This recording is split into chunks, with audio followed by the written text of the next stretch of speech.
Hello and welcome along to the Bunch of Punts Betting Podcast. It's your specialist show for football long shot bets. Jody B, Matthew O'Regan, how are you doing, buddy? Yeah, I'm good, mate. How are you? Yeah, I'm good.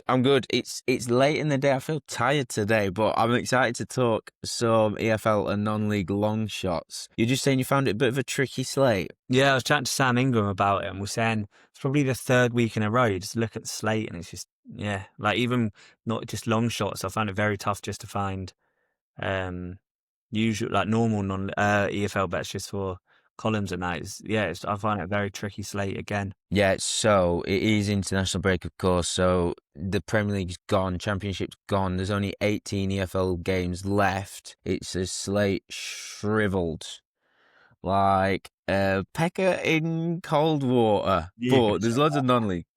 Did you? Yeah. How did you know? Coming out the bath, but I knew something like that was coming. Growers better than showers, I reckon. Especially in cold water. It's always going to go small in cold water, isn't it? But we've got lots. Well, I say the royal we. Matthew's got loads of non-league bets lined up, and it was this midweek, weren't it? You've had a bit of a worldie in non-league. Yeah. Was it? In my VIP, I had a treble, like 25-1. I think it was 3 teams to score 2+. I was, from a personal player, as a Hornchurch goal away from 1.9 grand from fiver. I was a Torquay second half goal away from like 450. I was a Dorking goal away from 400. So I still won good money, but I hit the bar with like 3 or 4 bets. So, but yeah, midweek I made really good money. And weren't you on for you were on for like half time for a substantial amount of money, weren't you? Yeah, I had both teams score both half, Yankee, and 3 of the 4 games clicked in the first half. Second half, only one did. One of the games had no goal second half, the other had 2. The other one was a favourite, Torquay, who were the favourites, goal away. So it was, Torquay would have scored, it would have returned 450 from the Yankee, but not to be. So, question I'm sure on everyone's lips is, how do we find this premium? Where is it? Yeah, it's pinned tweet on my Twitter in my bio.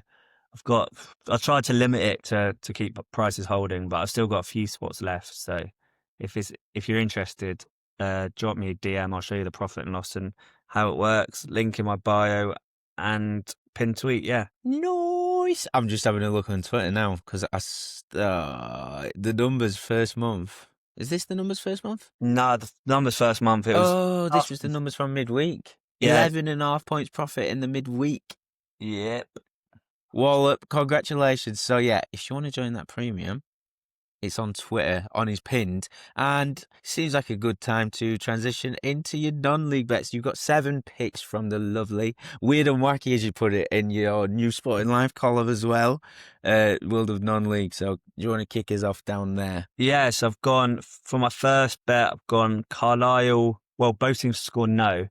I'm Regan Linney to score. Linney was signed from Altrincham in the summer to be Carlisle's main man. Mark Hughes likes him out on the left as part of a front three, which sort of suits him. If I watched the second half of Carlisle's game against Brackley midweek, which was a shocking game, but Linney came from wide, cut it in and scored. It's sort of his repertoire. He's got 6 this season already, and yeah, I don't know how. I think it's about 8 hours each way, Truro to Carlisle. So it's the most brutal journey. It's about nearly 1,000 miles round trip, I think, something silly like that. So a brutal journey for Truro on Saturday. And yeah, they've made a steady but unspectacular start, sort of in typical Mark Hughes pragmatism style. They've managed just 1 home clean sheet so far and 5 points in front of their own fans, which isn't ideal for this bet. But Truro are the ideal visitors. 896 mile round trip it was. Sorry, they opened the season. Could that be the? Sorry, is that the longest? That's got to be the longest trip of the season in any football league game, any English game. It depends how. Yeah, because obviously lower down it's regionalised. It just depends how. Well, I suppose the team's going over to Jersey and Guernsey, depending how far that is down the leagues. But that's depends if Carlisle or Gateshead are further north. I think it's Carlisle. But Truro lost their first 5 games sort of as they struggled to adapt to the National League, scoring just once. They've taken 4 points from 2, but one of the points was against 9-man Aldershot when they conceded last minute 9-man Aldershot. And yeah, away from home they scored just once and lost all 3 against heavy favourites Carlisle, who sort of, like I said, got Hughes the quality difference between the sides. I just think Linney to score his 7th and both teams score no at odds of 4.75 is very good. That's my only National League bet. Dropping down the leagues, I've got Chester versus Scarborough, and Scarborough to win and both teams score at 5.5.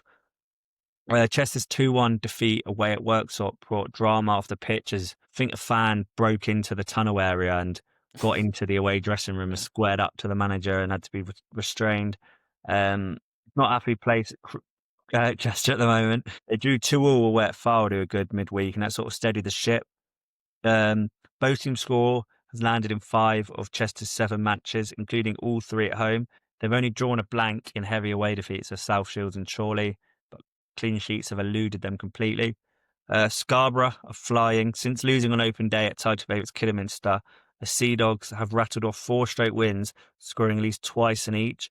Defensively, they've been far from watertight, with only struggling Southport, who are bottom, failing to find the net. It's a battle of the weird sea creatures as the Seals go up against the Sea Dogs, and I just think the way Scarborough started the season and sort of the uncertainty about Chester, it's going to be a high-scoring game, and I'm siding with Scarborough to win. Both teams score at 5.5. Next, I've gone Farnborough versus Dover. Both teams score in both halves. At 13, I've had a half point on that. So return to a classic bet of mine that I do. It basically did it in most Peterborough Wickham games last season before Dodds came in and a few non-league.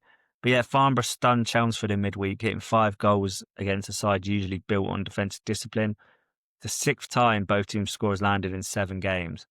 They signed Rakesh Bingman and Dominic Polian in the summer, who 2 absolute non-league bagsmen, and only leaders Hornchurch have scored more than Borough, but no side has conceded more.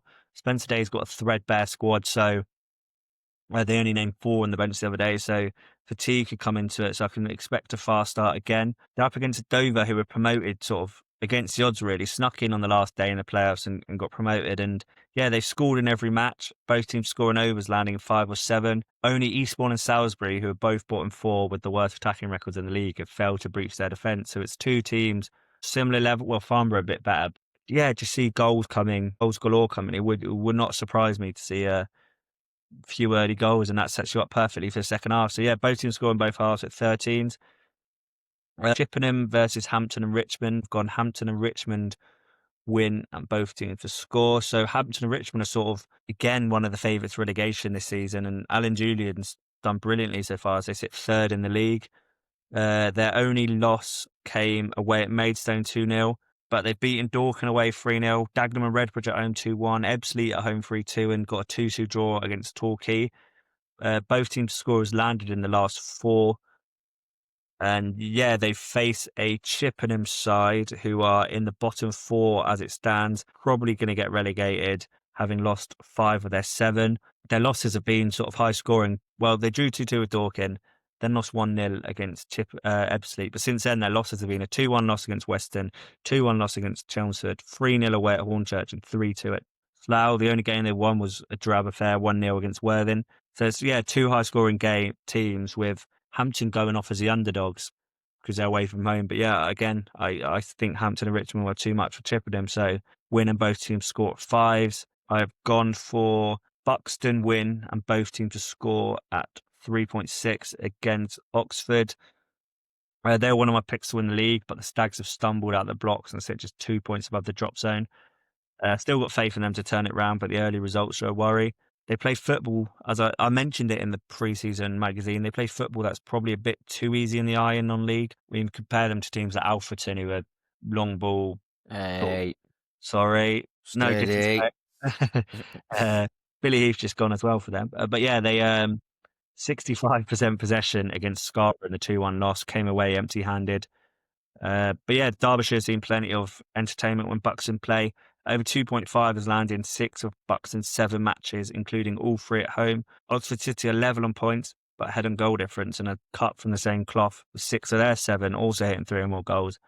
Pitches in non-league can have an effect on the game, but both play on artificial turf, so it should suit both teams. But yeah, it's a game that I definitely think both teams score will land based on the records, and Buxton are a lot better than their start suggests, so I think they'll get a win to kickstart the season. So 3.6 for that.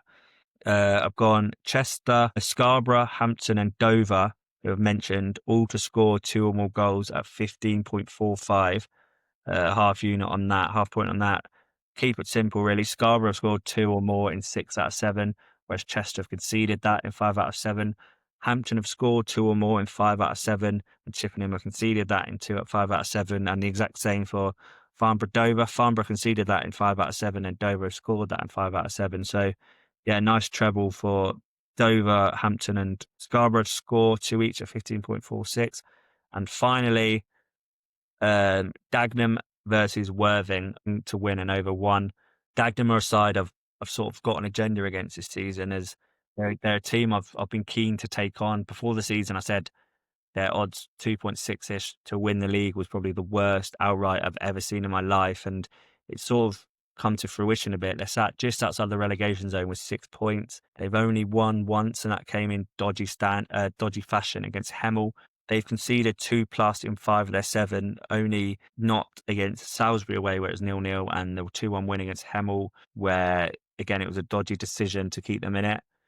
This bet might look odd on the face of it for Worthing, as in their first 5 games, they only scored 2 or more once. They blanked against Chippenham, Enfield, and Farnborough, 3 of the worst defences in the league. But yeah, I tipped them for unders in the podcast when they played Maidstone, and manager just changed. I went to the Maidstone game, and the manager changed formation straight away when it saw it. I was like, this ain't landing. And Maidstone were 2-0 up in 22 minutes in dodgy circumstances. Worthing pulled it back to 2-2. Maidstone scored late, and then Worthing scored even later to draw 3-3.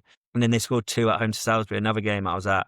But yeah, it's in Worthing's DNA to sort of be an attacking team, get the ball down and play. And Agatus finally realised that this season. He's playing Coleman, de Graft, and Wheeler on the wing. 3 midfielders, both Worthing fullbacks are very good at getting forward. So, and Cook, the other centre back's been joining the attack. So he's sort of leaving one defender back and overloading the attack. So this change in formation sort of not really noticeable unless you're at the game. So hoping to get an early march on Worthing's upturning goals. So yeah, Worthing win and over 1 Worthing goal at 3.6 away at Dagenham. Right, into the EFL. Actually, I don't know if do you know what? I was just thinking then, last week, in our last man, I think there was about 35 people left. There's only 2 left. Yeah, weird. After last week. Everyone go Chesterfield, I presume.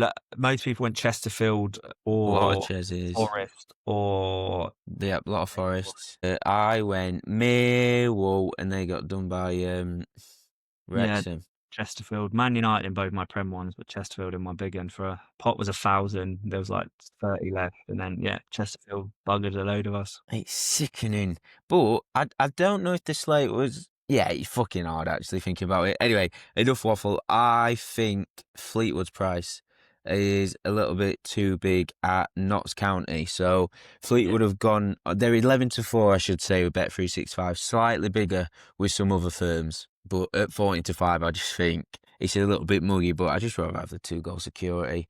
Fleetwood went off 5-2 against Barrow, won 21-10 against Bromley, at Bromley, I should say, and drew. They went off at the same price, 21-10 at Barrow, and won. County are a shade of odds on Saturday to beat Fleetwood. They went off 4-5 at Newport, drew. They went off 21-20-ish at home to Salford and lost. And they went off even money at home to Shrewsbury and won convincingly 4-1. But clinical performance on the balance of play, I don't think it was 4-1. It was a Thursday or Wednesday night game. I can't remember, but I remember it being on telly and watching it and thinking that shouldn't have been 4-1. And another caveat to that one are Shrewsbury are in big shit. To be honest, based on all them prices I've just thrown at you, I think Fleetwood are better than Newport. I think there's pretty similar standard to Salford based on what I've seen, to be honest, and they're considerably better than Shrewsbury. But the thing is with this bet, aside from the price, which is obviously the most important thing, I just think Pete Wilder is a far superior manager to Patterson at County, and I think County are in a bit of shit with the decision they've made with the whole management situation, and they obviously lost David McGoldrick. So bottom line is I just think Fleetwood are too big, so I'm having a point on them to win at 11-4. What are you having in this game? Yeah, I've been greedy, and again, if You said before the show that I hate Dagenham and Notts County because I always seem to back against him, It's but true. I don't hate Notts County. I've got nothing against them, but yeah, Fleetwood are a team I was on. I backed the Fleetwood handicap before the season, as I think I rate their chances this year. I love Pete Wild as a manager, and yeah, so I've just gone a bit greedy and gone win and both teams score really. Both teams' scorers landed in every single Notts County game this season, with them winning just twice. The form has turned around a bit recently, but I'm still not convinced. Fleetwood was hot in pre-season, as I said. They sit ninth. 4 out of their 6 have seen both teams score, and they've got 7 points from 3 away games. So yeah, I really rate Fleetwood, and if they win with both teams score landing in every game for Fleetwood, I can't for Notts County, I can't see it being a 1-0. So logic dictates I go win and both teams score at sevens. It's the sensiblest thing to do when you put it like that, isn't it, really? I have to. It makes the most sense. How do you back it? If you do it on the bet builder on 365, you get early payout just in case. Just in case it goes. Well, we're non-league, only EFL, but yeah. Yeah, yeah.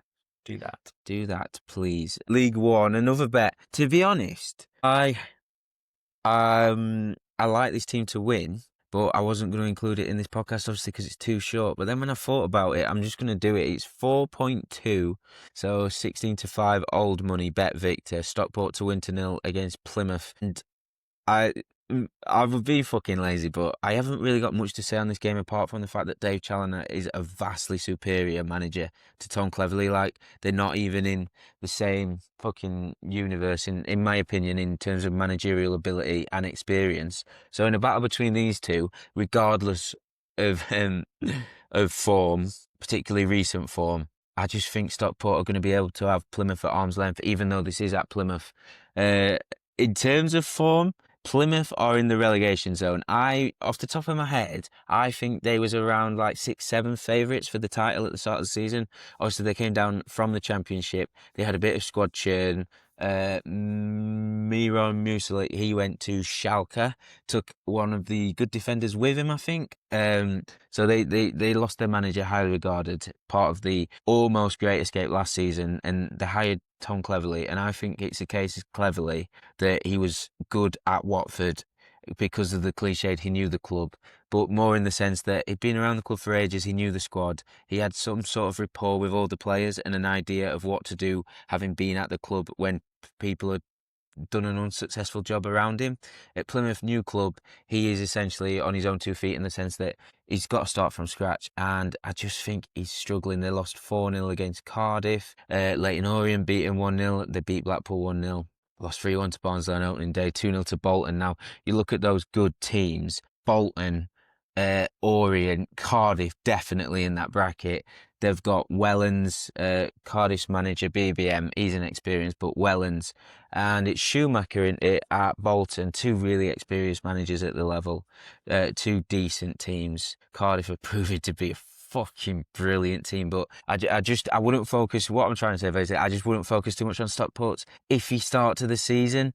Iffy, I say, in terms of performances and underlying data, because the points have been there, but I just won't focus on that. I just think Challoner will have Cleverley's number here. So 16-5, Stockport to win to 0, stinks of a 2-0 for me. Them to beat Plymouth. Point on that, I think I've had as well. Where are we going next? Yeah, with that, I was tempted to have Stockport and both teams to score weirdly, but left it out. So I left it out. To be fair, it would make more sense. I was just looking at this and think, nah, Challoner's going to just give him a coaching lesson. But if you look at Plymouth, like, yeah, they are starting to score goals. So yeah, I could see the logic in having that as well. But yeah, I've got a League One and League Two left. So whilst we're on League One, I might as well do the League One. If one like Fleetwood, I could have just taken the win on its own, but I've gone greedy again, and I just think I've just seen headlines, and I've just seen the stars. Like, every bet I seem to be doing is win and both teams score. So I think it's just I'd kick myself if they won and both teams score and I didn't take it. So yeah, it's another team I seem to have an agenda against. Mansfield to beat Wickham, both teams score at 6.5. Me and you have been saying for ages, Mike Dodd stinks. He's fucking shite. Yeah, it just derailed Wickham season. Obviously, it was never going to be easy taking over from Bleanfield after what he'd done, but yeah, you just don't get. He had a free-flowing Wickham team playing well, decided to make them the most boring team to exist, and sort of carried over into this season. They haven't won since They beat Bolton the 18th of April. I say they've been boring, but both team scorers landed in 4 out of 6 Wycombe games. Uh, they're just they're in the relegation zone. They've just got not a lot going for them. But in front of the home crowd, they lose it. I think it'll be Dodd's last game. Yes. But yeah, so I think Dodds will want a reaction, so they'll go for it. But yeah, both team scores landing 5 out of 6 for Mansfield, who've won 3 of the last 4, drawing the other. Both team scores landing 3 of these. Mansfield up to 10th, and they were a team me and you sort of disagreed on pre-season. You had them quite low. I was very, very keen on Mansfield this season, and after a couple games, I was like, maybe I jumped the gun a bit, but they sort of not proved me right. It's only 6 games in, but they look very, very strong. I like, they've got good attacking options. They're very good midfield. Clough knows what he's doing. And I think the experience of Clough against someone like Dodds, who's under pressure, genuinely, this could come back to bite me if Mansfield lose. This would not surprise me if Dodds just overthinks it and Clough puts 3 or 4 or 5 past him. It wouldn't surprise me if Mansfield scored 5. I know that sounds ridiculous, but on that though as well, Dodds, his quotes are just alarming. I don't know if you saw, I can't remember who it was. Well, they lost to Colchester midweek, despite playing a strong team and Colchester rotating in the EFL Trophy. After the game, I can't remember which game it was, he said he didn't have a plan B, like didn't have a plan B at all. So he admitted himself. And then in my mind, he's got a lot of flack from that. I think he's been planning a plan B now. In my head, because he's under pressure, I think he just does something so stupid. Mansfield pick him apart and put 3 or 4 past them. So yeah, Mansfield and both teams score at 6.5 is my second last bet. Wallop. Yes, I remember that. Dodds said, we don't need a plan B, we just need to do plan A better, which is absolute suicide when your plan A is fucking shite. But I was just looking because I'm thinking, we on this week's Hacker, the lads put forward Mansfield and they were saying Wycombe have got this habit of going behind early. So Bradford went 2-0 up against them, 1-2-1. Stockport went 2-0 up against them, 1-2-1. Donny took the lead against them, ended up drawing. Exeter and Stevenage also ended up scored the first goal of the game, both won 1-0. Wycombe have only scored first in 1 of their 6 league games this season. And so even more, they are chasing. They'll throw so many men forward, and Mansfield excel. And I haven't kept up, but I'm pretty sure they still play wing backs who just pop them apart. Right, so I looked at this earlier. I think Mansfield have switched to a back 4. That's what FBref says. I think they've recently switched to a back 4. You know, from the. Is that why might be upturn? Yeah, I was trying to do it on the spot. Yeah, I think that's why they've had a bit of an uptick. And they've also got that naughty player. I think he was on loan at Leyton Orient last season. Hey. I wish I could just tell it off the dome. Just give me 1 minute. Yeah, they started the season at 5. They've switched. Yeah. Jamie McDonald, was he at Lincoln last season? Orient. He was at Lincoln. Colchester. He's brilliant. Is Colchester? Yeah, he's so fucking good. Naughty. He's a number 10 and all, isn't he? No, he's like a holding midfield. Oh fuck! I'm getting players mixed up. 10 it looks, but yeah, I just think they got really good wing backs going forward. Not wing backs, full backs, but very attacking full backs in Noyle and what's his face? Blake Tracy. Yeah. McDonald, I just really like the Mansfield team, and I just think, as you said, if Wycombe do go ahead early, Mansfield aren't a side really who's gonna dominate possession really. Blackpool had more when they won. Leyton Orient had 10 men. Don't know how long they had 10 men for. Only 27 minutes, but Leyton Orient got more possession. Exeter got 60% possession at home, and Mansfield fought like one. So Mansfield aren't going to dominate possession. I just think on the counter they're going to absolutely obliterate Wycombe if they race into an early lead. So yeah, bet I really, really like. Yeah, and it is a fair point. I know it's early days in the season, but you've definitely been vindicated saying like you fancied them this season because they have been very good. Last group of bets for me. I'm really excited about this. I feel like in the early part of the season, I've had I think a centre back. Xhaka got carded last week, but for the large part, I've just been treading water. And in terms of lower stakes, not being as gung ho, like reflecting on last season's results, like when you've got a bet. and you're happy to lose money on it. Like, it sounds dumb, but you know what I'm talking about, don't you, Matthew? Like, when there's a You'd bet. rather lose. Like, you'd rather know than not know. Like, if you didn't Yeah. take the bet and it won, you'd be fuming. Whereas if you took the bet, at least you took it in good faith. If that makes sense. It makes sense to me. I've got 6 ways to lose your money, but you can go down on the ship happy because it's a good bet. And basically, Newport are playing Bristol Rovers in League Two, 12:30 early kickoff, and the TV cameras mean that cards have been priced up. And also, this game and the late kickoff, Bromley Gillingham, they've Yeah. got cards, they've got shots on target. I don't know if they've got fouls, but they've got loads more markets. So take advantage of that if there's anything you like. But I'm interested in cards here because Ben Toner's got the whistle. Bit of a legend on this podcast because of his approach to time wasting. He don't take any nonsense, especially not from keepers. 36 league games Toner took charge of last season, 20 keepers booked. And I worked it out. There was 2 in the same game, and I think 1 keeper on the losing side, aside from those 2 in the same game. So I think 18 keepers were booked, and their respective team got a result in total. And based off prices of 10-1, just a flat calculation, you would have been 108 points up, backing both keeper alongside their respective sides' double chance last season. Obviously, you ain't got that luxury in League Two and League One. He does a few championship games now as well, which is good. It's a bonus, but 108 points if you could back every single keeper and every single one of their sides' double chance based on a 10-1 price. This weekend, we are getting a minimum of 14-1, but I'll reel you off the selections. They're obviously going to be on the sheet if you're watching on YouTube, so you can just look there for clarity. And I've put the keeper in question on the sheet to make it easier. But it's Newport double chance